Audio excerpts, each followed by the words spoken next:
Olá, como vai você? Está animado? Está animada para o estudo de hoje? Claro que está, né? Senão você não estaria aí. Mas quando você não estiver animado, liga assim mesmo.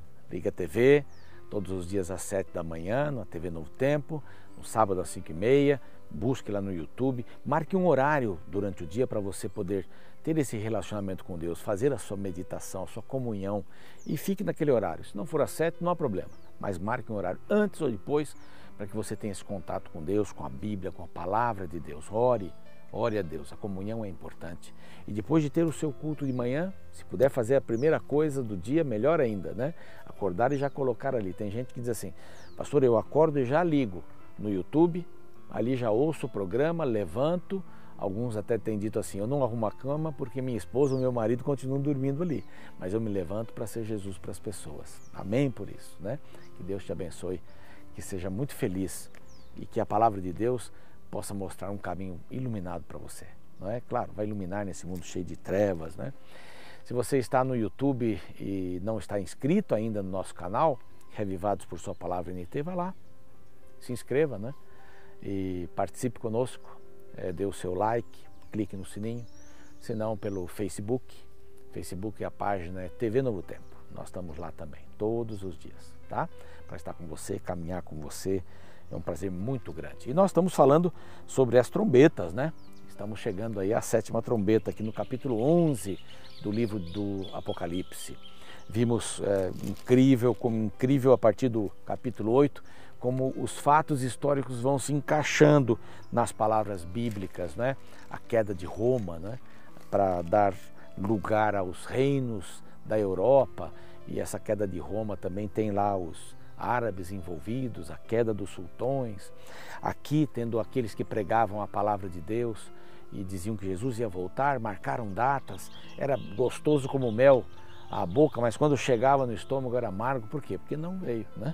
Não era data para marcar a volta de Jesus. Estamos lá em 1844, mais ou menos, essa é a fase, essa época. Agora volta um pouco, e no capítulo 11 nós vamos ver alguma coisa antes de 1854, então vai voltando, vai repetindo e vai dando fatos que aconteceram até esse período de 1844. Vamos lá. Foi-me dado um caniço semelhante a uma vara, para medir, né? Um metro, como a gente chama, né? E também me foi dito, dispõe-te e mede o santuário de Deus, seu altar e os que nele adoram. Mas deixa a parte do átrio exterior, a parte de fora do santuário, e não o meças, porque ele foi dado aos gentios, estes que 42 meses calcarão os pés à cidade santa. Então, que santuário é esse? Não era o santuário que foi destruído lá no ano 70, não era esse santuário. Na realidade é a mensagem do santuário, porque em 1844, nunca se estudou tanto sobre o santuário, não é esse período, 40, 44, 45, e daí para frente, nunca se estudou tanto, as pessoas começaram a estudar. Então medir o santuário significa, vão lá, estudem sobre o santuário, mas não precisa estudar a parte do átrio, a parte de fora, por quê? Porque já aconteceu, Jesus já morreu, ele não é o cordeiro? Ali eles imolavam um cordeiro, então ele já morreu. Ali, essa parte nós já sabemos. Agora é daqui para frente que a gente tem que aprender alguma coisa. O que significa isso? Então, em 1844, como eu já disse, não era o santuário da terra que seria purificado, mas o do céu. Então, estude sobre o santuário. Se aprofunde sobre o santuário. E foi o que a igreja fez. Pessoas de diversas denominações. Não havia nenhuma igreja que estava dirigindo isso, mas pessoas de diversos movimentos religiosos. Os metodistas, os batistas, anabatistas, e foram estudando, e foi se tornando um movimento que era chamado de adventista, não tem especificamente alguma coisa com a igreja adventista hoje, né, sétimo dia, mas foi um movimento, era um movimento que se chamava os adventistas, esperam a volta de Jesus.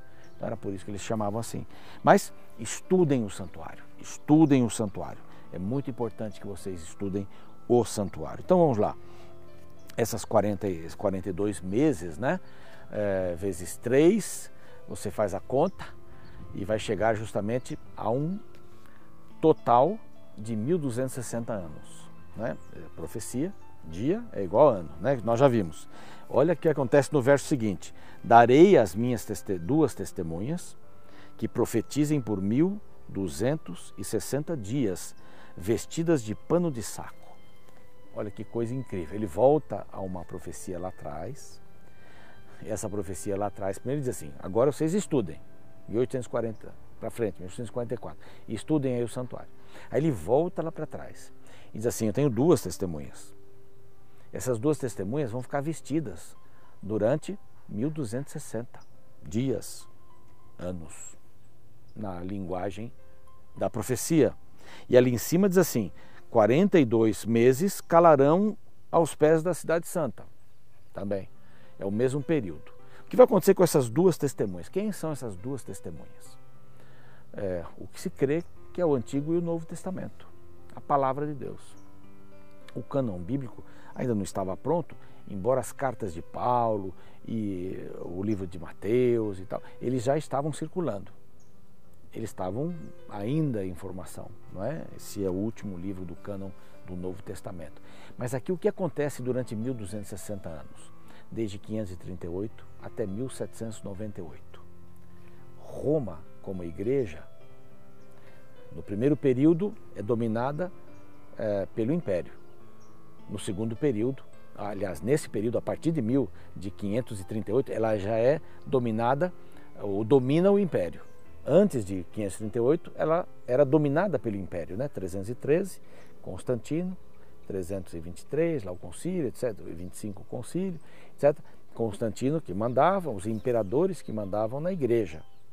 Em 538, então surge a supremacia do maior, do primus inter pares, né, como eles chamavam, do bispo maior, que se tornou papa. Então aqui a igreja domina sobre o império. E nesse período, a Bíblia diz aqui, por 1260 dias, vestidas de pano de saco. Elas vão ser tolhidas, elas vão ser humilhadas, elas não vão ser usadas, não vão ser bem interpretadas. Só o que interessa será interpretado. E vamos seguir aqui a leitura.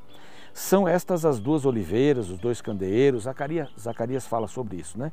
Que é a palavra de Deus, que se acham em pé diante do Senhor da terra. Se alguém pretende causar-lhes dano, sai fogo da sua boca e devora os seus inimigos. Ok, você vai prender, mas não vai ficar assim não. Deus cuida das suas coisas, não pode acorrentar a Bíblia como ela era acorrentada. Ninguém podia ler a Bíblia, só os líderes da igreja. Sim, se alguém pretender causar-lhe dano, certamente deve morrer. Estão dizendo essa questão. Elas têm autoridade para fechar o céu, é a palavra de Deus. Elas têm autoridade para fechar o céu, para que não chova durante dias em que profetizem. Tem autoridade também sobre as águas, aí vai. Verso 7. Quando tiverem então concluído o testemunho que devem dar, a besta que surge do abismo pelejará contra elas e as vencerá e matará. E o seu cadáver ficará estirado na praça da grande cidade, que espiritualmente se chama Sodoma e Egito, onde também o seu Senhor foi crucificado. Então muitos dentre os povos, tribos, línguas, nações contemplam o cadáver das duas testemunhas da Bíblia por 3 dias e meio, 3 anos e meio de profecia, não é? Então houve um decreto feito pela França, eu até anotei aqui, em 10 de novembro de 1793, contra a Bíblia. É o dia da razão.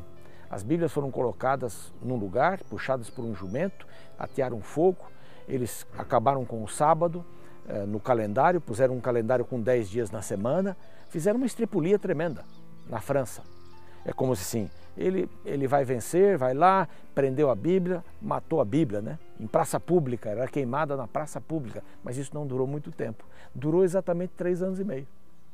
Porque em junho, dia 10 de junho de 1797, não é? Portanto 3 anos e meio depois, foi relaxada este edito, essa norma, essa lei. Então olha que coisa interessante a Bíblia falando sobre isso daqui. Não é 3 dias e meio.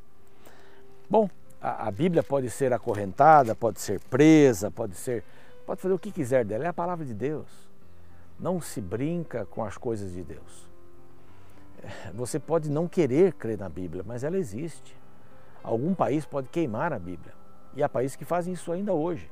Mas houve naquela época, exatamente, 1700 e pouco e tal, essa época que a Bíblia foi acorrentada, a Bíblia foi fechada. E aí vem a última trombeta. A última trombeta é para todo o governo humano. Ela não vai para um lugar só, para um país, para uma região.